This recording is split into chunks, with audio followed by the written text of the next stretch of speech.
Nous allons voir un nouveau tutoriel sur EPP.Vente Pro 2019 sur jean-pierre-villette.com, donc sur une nouvelle thématique sur ce qu'on appelle les articles particuliers. Donc on a vu la création des articles, mais on va avoir maintenant trois tutoriels donc sur différents types d'articles que l'on peut créer. On va avoir un tutoriel sur les nomenclatures commerciales.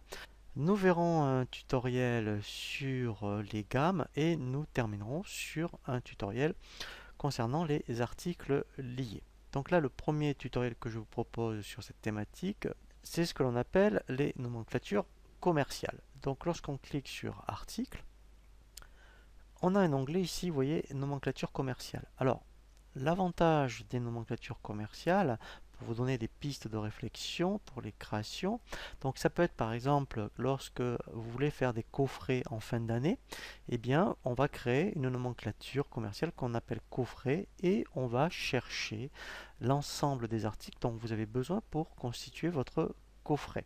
Mais après par contre, ça peut être comme un revendeur informatique, donc qui fait de l'assemblage d'ordinateurs. Eh bien, il va créer au niveau d'une nomenclature commerciale un ordinateur, donc par exemple ordinateur 3 Go mémoire vive et 200 Go disque dur par exemple, avec un écran 17 pouces. Donc ça va être l'intitulé de sa nomenclature commerciale et il va aller chercher tous les articles pour constituer donc cette nomenclature commerciale qui va devenir un article à part entière. Donc on va prendre ce cas de figure. Là, en mettant au niveau des biens des articles, j'ai créé donc un écran, unité centrale et clavier. Et donc on va créer en une nomenclature commerciale un ordinateur. Donc là, je vais faire ajouter. Alors, en plus, eh bien, j'aurais pu créer une famille spécifique aux nomenclatures commerciales, hein. Donc là, ça aurait pu être, mettons, une famille ordinateur, mettons, avec donc 500 gigas disque dur, par exemple, hein. Voilà, donc là, je ne vais pas en affecter. Donc là, je vais mettre ordinateur. Voilà. PC. Voilà. Donc écran 17 pouces, par exemple, avec, mettons, allez, 2 TO DD pour disque dur. Voilà. Donc lui va me remettre cet intitulé là en détail. Donc là on est vraiment dans des onglets, vous voyez, comme la fiche article. Après, ce qui est très important, c'est ici, le type de calcul. Alors au début je vais le laisser blanc, mais là après effectivement, quand on va aller chercher tous les articles qu'on a besoin, on ira dire, alors après, est-ce que je veux faire la somme des prix de vente ou direct, ou des prix d'achat, et moi je mets mon prix de vente, ou vous verrez, on peut directement mettre un prix de vente que vous souhaitez. Donc ici, très important, alors là pareil, si vous mettez un fournisseur, il faudra faire très attention. Parce que le fournisseur, entre guillemets, c'est vous. Sauf si tous les composants viennent du même fournisseur. Donc dans ce cas-là, éventuellement, je peux en mettre un. Ensuite, donc l'onglet divers. Donc là, par rapport à la fiche article, je dirais qu'on avait vu dans le tutoriel, il n'y a rien de particulier. L'onglet comptabilité. Donc ça c'est très important puisque là c'est l'onglet de la nomenclature. Après, hein, dans les informations société, je vous invite à reconsulter le tutoriel. Voilà. Est-ce que moi je veux, quand je vends cet ordinateur, je comptabilise ce compte-là, pareil en vente et en achat, ou alors dire, ah ben non, moi c'est les composants au niveau comptable que je veux prendre en compte. Donc là c'est à voir, eh bien, effectivement, peut-être avec votre expert comptable. Même principe après, si vous le vendez, eh bien je dirais donc tout ce qui est par exemple hors CE, il faudra aussi mettre les comptes, vous voyez ici en intracom spécifique, eh bien donc hein, pour ici, voilà ici pour l'intracom et voir hors CE si vous faites de l'import-export. Donc après on peut mettre une image, mais ce qui est très important c'est l'onglet nomenclature. Alors, ici déjà, très important, vous pouvez dire est-ce que moi j'imprime le détail ou pas donc de ma nomenclature. Alors, là, c'est vrai qu'on pourrait dire eh bien moi je vais imprimer tout le détail, mais sans montant par exemple. Donc le client verra ordinateur PC et il verra tous les composants. Après, effectivement, on peut voir si on veut utiliser la TVA des composants ou la TVA de la nomenclature. Ça, c'est très important. Et moi, je vous conseille de le cocher. On verra donc, quand on verra un tutoriel sur les livraisons et réceptions partielles, effectivement, que quand vous constituez une nomenclature, s'il manque un des articles, est-ce que vous livrez quand même ou vous attendez d'avoir toute la quantité de chaque composant en stock pour pouvoir livrer. Donc là, c'est pour la carte de fidélité.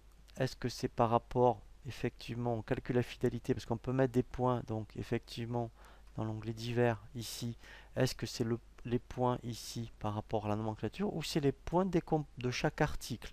Donc ici, en fonction de ce que vous allez définir, vous dites, voilà, alors moi je vais mettre nomenclature, et là, par exemple, dans divers, donc quand on verra la carte de fidélité, je mettrai un certain nombre de points pour cet ordinateur. Et là, ce qui est très important, c'est donc, on va aller chercher tous les articles qu'on a besoin pour constituer cette nomenclature. Donc je vais vous dire, ben, effectivement, j'ai besoin donc de mon écran, je vais faire ajouter, j'ai besoin ici donc eh bien, de mon unité centrale, et j'ai besoin également ici donc de mon clavier. Voilà, donc ça, ici, c'est très important. Et ce qui est intéressant, si vous en vendez deux, lui, ici, va monter automatiquement deux écrans, deux unités centrales et deux claviers. Après, ce qui peut être intéressant, donc là, je pense surtout par rapport quand on fait des coffrets. Donc, dans les coffrets, éventuellement, après, donc il y a effectivement les articles en part entière. Il y a peut-être aussi, ben, pour conditionner eh bien, votre produit, eh bien, vous pourriez dire non inclus. C'est-à-dire qu'en fait, c'est compris dans le prix de vente, mais en fait, ça ne va pas apparaître dans le détail de la facture. Hein, voilà, donc ça, je pense à ceux qui effectivement en fin d'année font des coffrets. Donc il y a une jolie présentation fait avec un peu de paille, ce genre de choses. Et bien ici on le met, mais non inclus. Comme ça le client ne le voit pas. Et vous au moins ça vous le décrémente en plus du stock. Hein. Donc c'est pour ça que les nomenclatures c'est vraiment très très intéressant. Alors, les articles liés, là, je ne vous en parle pas puisque ça court-circuite les nomenclatures. Donc, on verra un tutoriel tout à l'heure sur les articles liés et voir dire, mais quand est-ce que j'utilise un article lié et quand est-ce que je fais une nomenclature. Fournisseur, donc là, alors, là, je l'ai mis, hein, je précise, hein, je l'ai mis parce que je considère que tous les composants viennent du même fournisseur. Sinon, vous ne le mettez pas, hein, parce que si vous avez bien mis dans ici les fiches articles tous les fournisseurs, hein, il n'y a pas besoin de le mettre ici. Là, je le mets parce que je sais qu'Ingram Micro, c'est le même fournisseur pour lequel effectivement je passe les commandes pour tous les articles. Ensuite, eh bien, on verra les tarifications clients, tarification fournisseur. Donc là, on verra deux tutoriels spécifiques à cet effet et les références. Donc là, effectivement, donc alors là, c'est chez vous. Donc, alors après, si, ça peut être intéressant parce que les nomenclatures, on peut les sous-traiter.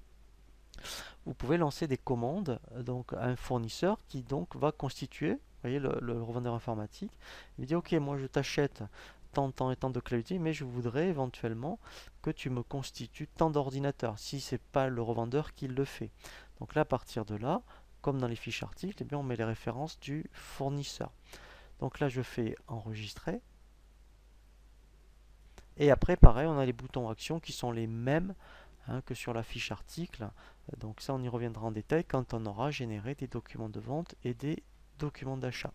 Voilà, hein, donc les nomenclatures, hein, c'est vraiment très intéressant. Quand vous êtes vraiment dans ce type d'activité, hein, soit ben, vous constituez des produits à la demande, soit en fin d'année, en fonction de votre activité, et ben, vous voulez faire des coffrets et les nomenclatures commerciales s'adaptent vraiment à ce cas de figure. Donc là maintenant, toujours dans les articles liés, on va voir un autre cas de figure sur ce qu'on appelle les gammes.